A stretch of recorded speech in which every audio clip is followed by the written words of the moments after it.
Hi guys, and welcome back to another Shaun the Buffalo video. Hope you've all been well. And today we are once again covering Donk because every single set brings something new to this deck.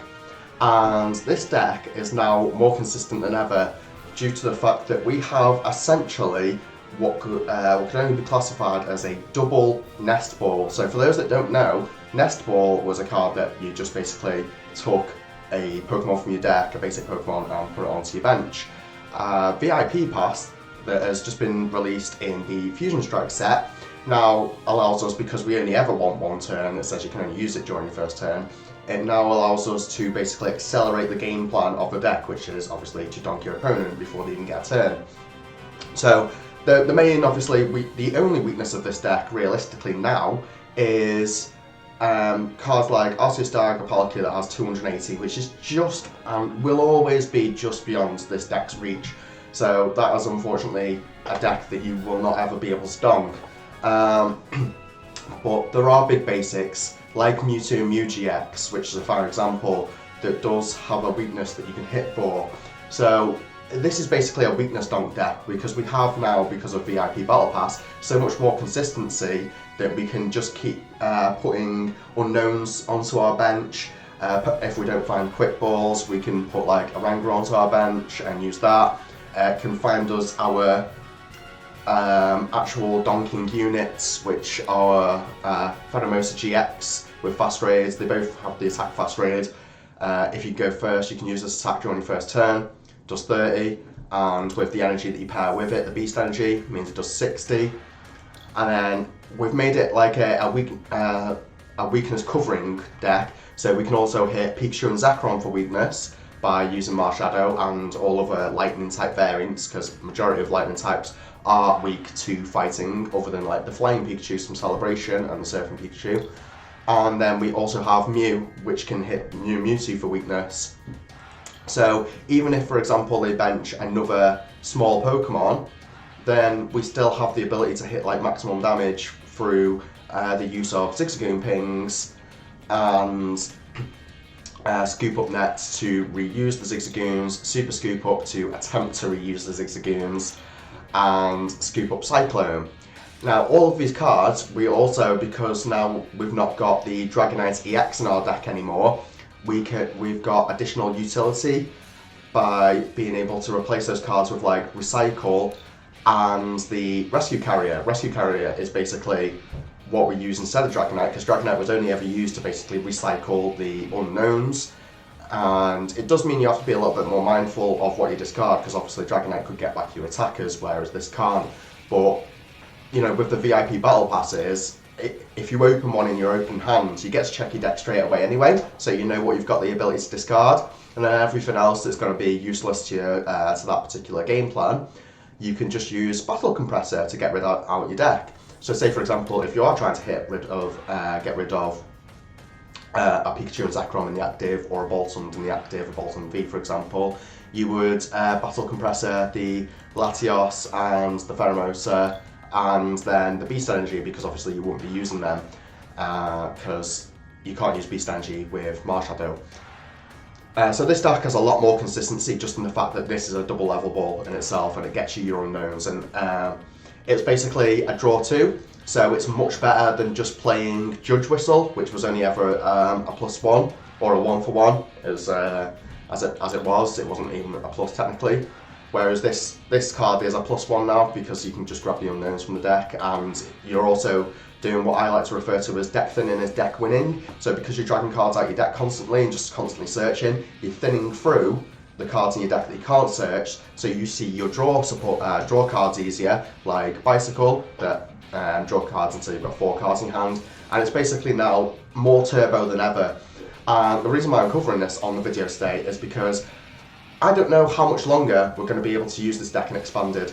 With Battle VIP Pass, I think that either Battle VIP Pass is going to get banned and Expanded, or potentially the actual cards with Fast Raid might even get banned, because I'm sure there's a lot of complaints about, you know, using them on the ladder and people getting high yellow for like just a deck that is literally solitaire and it's playing with yourself. But what this deck does bring you is the ability to get as like your 12 win streak, your daily win streaks and things like that on the ladder, your daily rewards as they were, it allows you to get them possibly faster than any other deck because your opponent doesn't get a turn to play. There should only ever be one turn in this deck, and if you're going second, just wait and see if your opponent searches a Pokemon. If they've got a Pokemon searcher, then just concede on the spot. So basically what we're going to do is when I jump onto the ladder for the first game, after that I'm not going to stop recording for 5 minutes and just see how many wins we can get to in 5 minutes. But before I do that, I am going back to giving out codes to my viewers again. So we have a celebrations code here, and the subsequent codes that I give out in the battles, or for every game that I win, I'll be basically giving out a celebrations code. So we'll see how that goes, and I will be right back. So this is where we start, first game, and we'll see what we're up against. It's obviously the other weakness of this deck is if you don't win the coin flip and your opponent chooses to go second, or if they choose to go first as it were, then you're probably not going to win that game because 9 times out of 10 they themselves will find a basic. So would you like to go first? Yes. And as you can see here, we have 2 battle VIP passes, so this allows us to see the most out of our deck.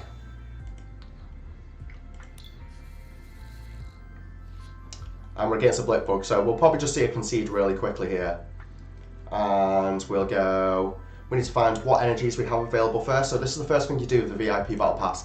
You see which energy you've got available, and then that's the one that you grab to use with the VIP Pass and another unknown.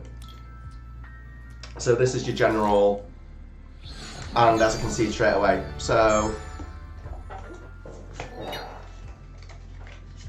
there is a code for my viewers. And let's continue. See how many wins we can get. And this is the thing, like obviously there are still decks like those lock decks that I don't like lock decks in general, but the problem with those decks is they've got 60 HP Pokemon in. They're always going to run into a deck like this, and even a deck like Honchkrow. Like people play a lot of Honchkrow on the ladder because it obviously is a soft lock and immediately negates your opponent's ability to put stadiums in play. So if they find a Silent Lab with Honchkrow, then they can never get rid of Silent Lab other than with Field Blower, which most decks only play 1 at most. In Expanded, it's very rare that you come across like 2 Field Blowers in a deck nowadays. So they have 2 basics down, but you don't give up just like that. You see what the basics are. And the opening hand isn't great, but it's not the worst either.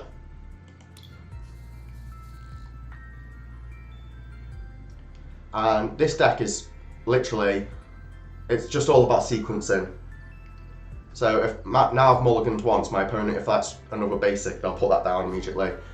So this is way above the threshold because you can only hit like maximum, I think it's 12 damage counters, and then hit something for weakness. We could have hit this for weakness, but we cannot hit 21 damage counters, so therefore we concede the game.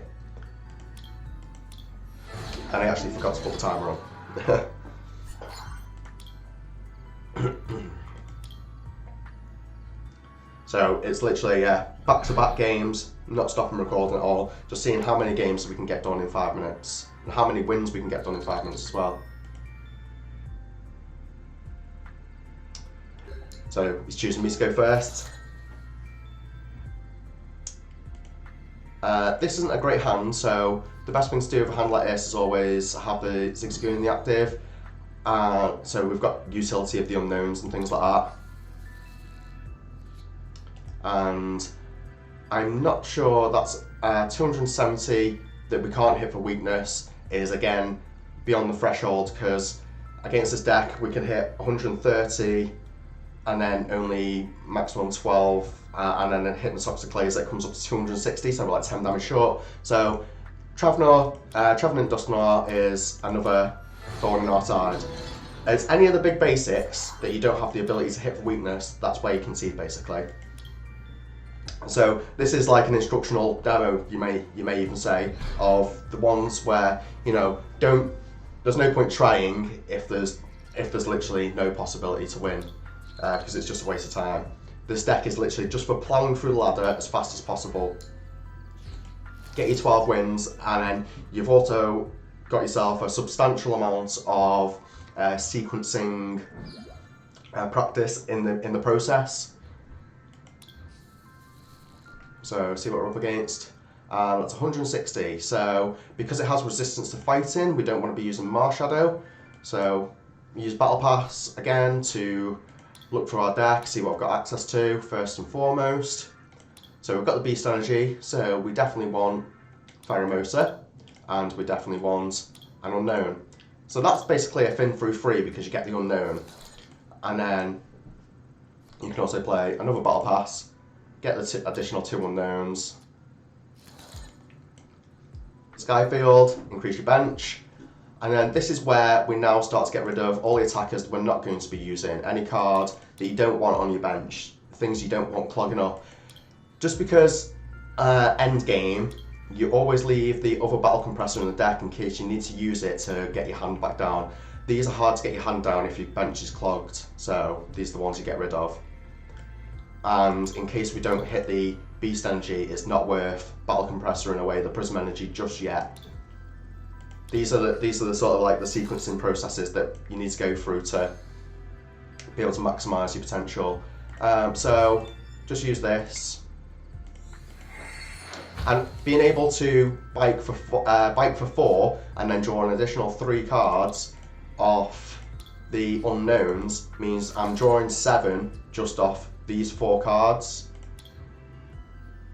Oh, I clicked no by accident. So yeah, misplay on screen. Me trying to talk, obviously. So now we're not going to be using any more battle passes, so we can just get rid of them. And we'll start focusing properly. So we will put a damage counter there. We will use this, and we've got heads, so we would like to get another plus power back. And then we can thin through that and be able to use it.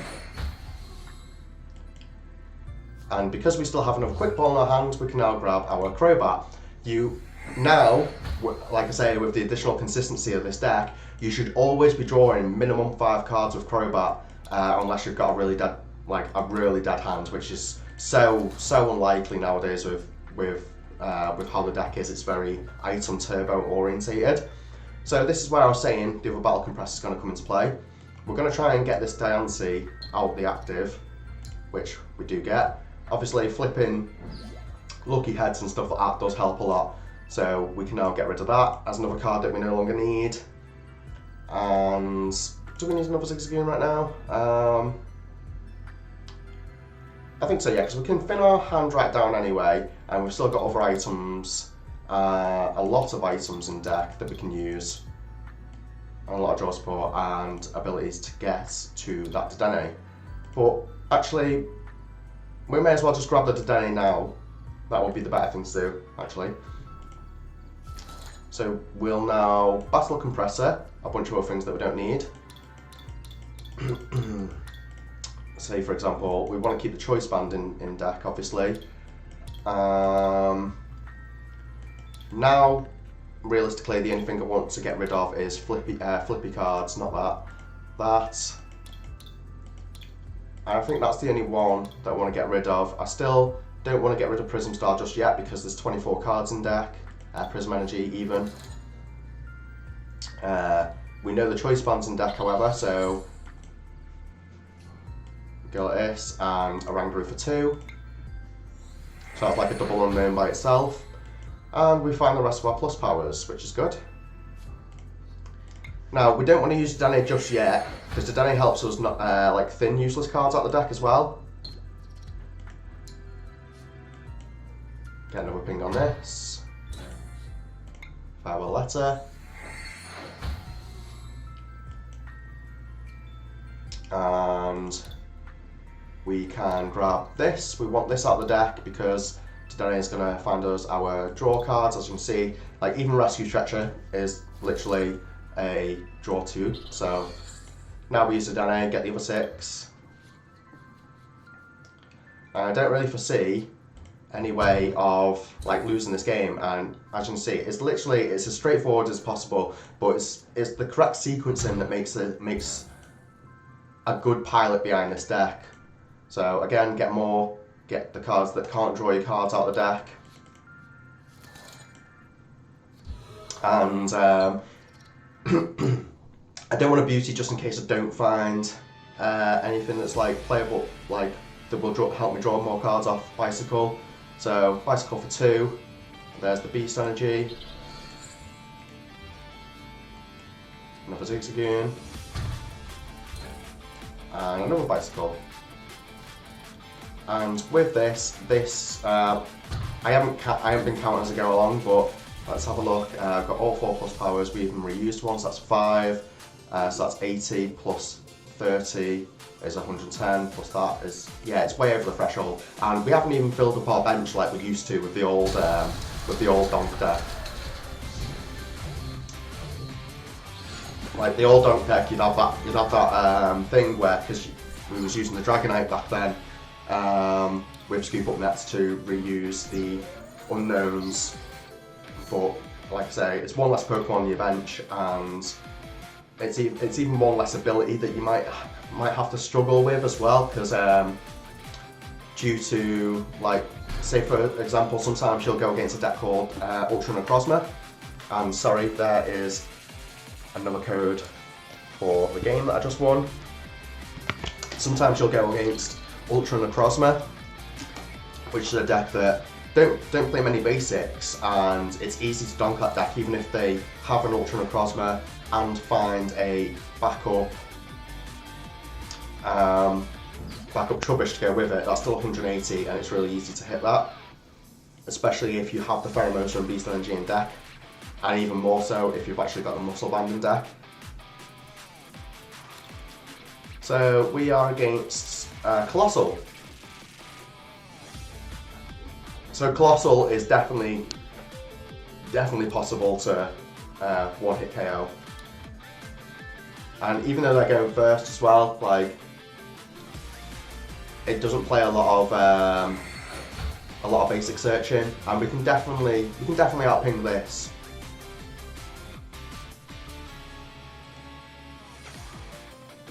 So with the Gianti in the active, it might be like a misnomer to my opponent. They might think that I'm playing exactly the same deck they are. And they have Path to the Peak, and Path to the Peak again does not matter with this deck because we have unknowns to just keep ploughing and ploughing through, and that's how we're going to start this this charade of gameplay. So check everything in the deck. The Beast Energy's there, the Muscle Band's there. Got 6 Scoop Up options.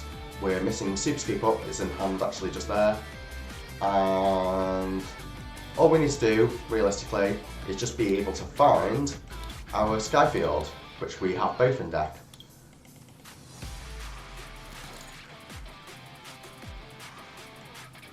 So we'll get this out of the way, and because we've got plenty of bench space nowadays, we can even put it back down just to be able to get our hand down a little bit more. We will, yeah, start going with the unknowns, why not?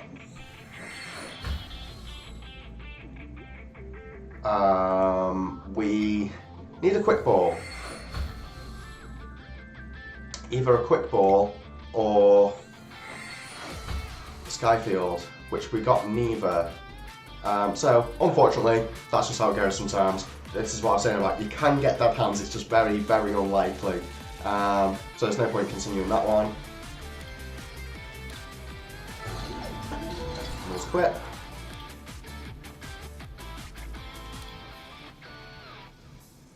So we're like 2 or 3 wins so far, and it doesn't matter about the amount of games that it might take to get these wins, because these games are an infinite amount shorter than your standard game where you're playing with what people would classify as a proper deck. This deck is literally only serves one purpose, and it's just to grind your daily wins. And as you can see here, I don't even know if I'm going first. Let's double check that. So we're not going first. So we're going to put this down as well, just in case my opponent's playing Donk as well. Because if they are, they may recognise that they won't be able to get through both of these. And they're playing some sort of Intelli on deck. So, we'll see how this goes. They can't use Keep Calling. They've got 2 basics, but what of it?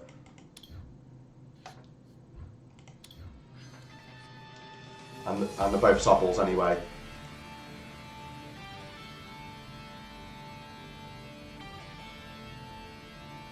So, we need to find out if my opponent has a Quick Ball, because a Quick Ball on top of this would mean that they're going to grab a Dragapult. And Dragapult being 210 HP plus the 60 and 60 here is 330, which we definitely can't hit. And it's Ice Rider, which is another card that we can't hit for weakness as well. So, easy to concede. Like, as soon as you know what people are doing, it's easy to just get through it. Like, but just because someone chooses to go first, don't immediately just quit, because they're still going second. You can still dump people out of the game through the power of Zigzagoon, Scoop Up Net, Super Scoop Up Cyclone, and Recycle, and the ability to draw back into things that you've used Recycle to put back on top of your deck through the application of Unknown and its Farewell Letter ability. So we finally hit the coin flip, and we will go first. And it's not an amazing hand by any means, but my opponent's mulliganing anyway, and we have to donate to pull us a lot further through our deck, and it's going to be a Alolan Executor deck. So if they've got Alolan Executor in the active, this is another one you can just go ahead and concede. It's one that you can't hit for weakness, and I think 270 is just beyond our threshold, but however, it's a fighting deck of some sort, so we can go ahead and Battle Compressor the Latios and hope that both... so change of plan, because we don't have the Marshadow. We now need to just maximise our damage put. So we do have the Beast Energy, which is exactly what we want, so we can just get the useless things out of our deck. We're never going to be using these three. Like, these three are the most useless cards because Pokemon you just clog up your bench with. So, Battle Compressor away, goodbye to them, hit this, go here, keep using plus powers as much as possible, and we'll propagate. And yeah, as you see, like, the opponent's just like, they're not going to stick around for it. They know, like, especially builds with Battle Compressor, like, they're so much faster, and the fact that we can use Battle Compressor now. I choose Battle Compressor over Acrobike, as some people do. I don't like Acrobike because it always gives me, I don't know if it does this for many of the other viewers, but it always gives me the option of choosing between 2 cards that are specifically in the deck for damage output. For example, it'll like, I'll Acrobike and it'll be like my Beast Energy and Scoop Up Net, and I'm just like, well, that's useless, isn't it? So for example, if you don't have your Pheromosa in deck, or you haven't seen if it's in deck. So I would like to go first, yes. So we're just over the 5-minute mark, so this is going to be the last game. And we won 4, can we make it a 5th? And 5 wins in 5 minutes is what we're aiming to go for. Because that way, it basically it means that what we're against Serena. Yeah, we shouldn't have any problem with this. So Battle Compressor. These. Let's see what's in the deck. The Pheromosa's not in deck actually. Actually, this has been a time where there's been a rare occasion where both of our attackers are prized. So, I mean, the chance of your only 2 attackers getting prized in the same match is next to impossible, but these things do happen.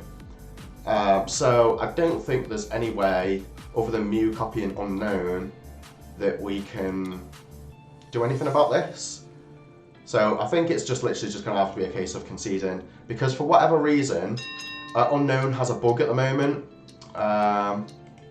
where Unknown is basically playable. unplayable. Sorry, like you can't use the hidden power attack. I don't know what that is. I've put in a ticket for it on the customer service things on Pokemon and whatever it's called. I can't remember what it's called now. Well, you got to witness something rare anyway where you prize both attackers, so I'll give this last code away regardless of that. So, yeah, it's literally probably the shortest PTCGO video you're ever going to watch this, and we will just go straight back to the deck list. So, what have we learned? We've learned that Fusion Strike has brought us a form of ridiculous consistency to a deck that manages to acquire its game plan most of the time, when you don't have terrible prizing and you're just not against basically 270 HP Pokemon that you can't hit for weakness. So the main Pokemon that you can't do that with are Arceus, Dialga and Palkia, Trevenant and Dusknoir, and Reshiram and Charizard GX, and obviously Reshiram and Zekrom GX, not that anyone plays it. There's also Garchomp and Giratina, you can't hit that for weakness, and the Guzzlord and Naganadel. You can't. So 7 Pokemon you don't run into very often, and the decks that run them do tend to run to Dene anyway. So it's not necessarily that they're going to start with those 7 cards 6 cards. Sorry, 6 Pokemon. It's not necessarily that the decks that are playing those things are going to start with them either. They tend to play Tedane and Crobat, which are just so easy to get rid of in this deck. And yeah, we've learned that Fusion Strike has just made this deck phenomenal because of double netball that we can see on the screen right there. It's officially disgusting now, and it's allowed us to make way to get rid of silly cards like Acrobike and replace them with Battle Compressor, where we can just entirely get rid of useless cards out of our deck. Because thinning through 3, especially even just being able to put the Execute in the discard pile, makes this deck even more consistent, because obviously you don't have to discard resources at that point. You can just use Quick Pull and discard the Execute. So, and the other good thing about this combination of the VIP Battle Pass and the Unknowns is that even when opponents play Wobbuffet, you still have the ability to... I've donked Wobbuffets loads of times with this deck. It's hard, but it's possible. Just it's correct sequencing, discarding the things that you know aren't going to be useful for that game plan. You know your ability locks, you know you're not going to be using your Zigzagoons, don't try for them. Just be discarding all of your Quick Balls and things like that for deck thinning and finding more Unknowns, and your attacker, which would be primarily Latios and Pheromosa. Said them the wrong way around, but yeah. So that's all for the video. Hope you enjoyed it. If you did, please drop a like. Yeah, give this deck a go whilst you can. Is my final comment on this, because I don't think it's going to be available in expanded for much longer. I think when PTCG Live becomes a thing, I think there's going to be a new ban list, because PTCG Live is meant to be introducing a like ranked mechanic as such, and decks like this obviously ruin the ranked mechanic, and so do decks like Trevenant, which is an item lock deck, and Honchkrow. So like there may be a ban on Duststone, or there may be a ban on Silent Lab, or one of the, I can't decide which yet. They might even ban Boushake, for example, because Trevenant going first can just Boushake directly into Trevenant in turn 1, and then you have no items for your entire game. So it's a bit ridiculous, really. And then combined with Silent Lab as well, it's near damn well unstoppable. So there needs to be a new expanded ban list, and that's why I say get your opportunity to play this deck now while you can. Again, yeah, if you did enjoy, drop a like, please. If you're not subscribed already, then feel free to subscribe and click the bell, because I do tend to give away codes in all my videos, and my codes are for you guys. So thank you all for watching, and peace out, guys.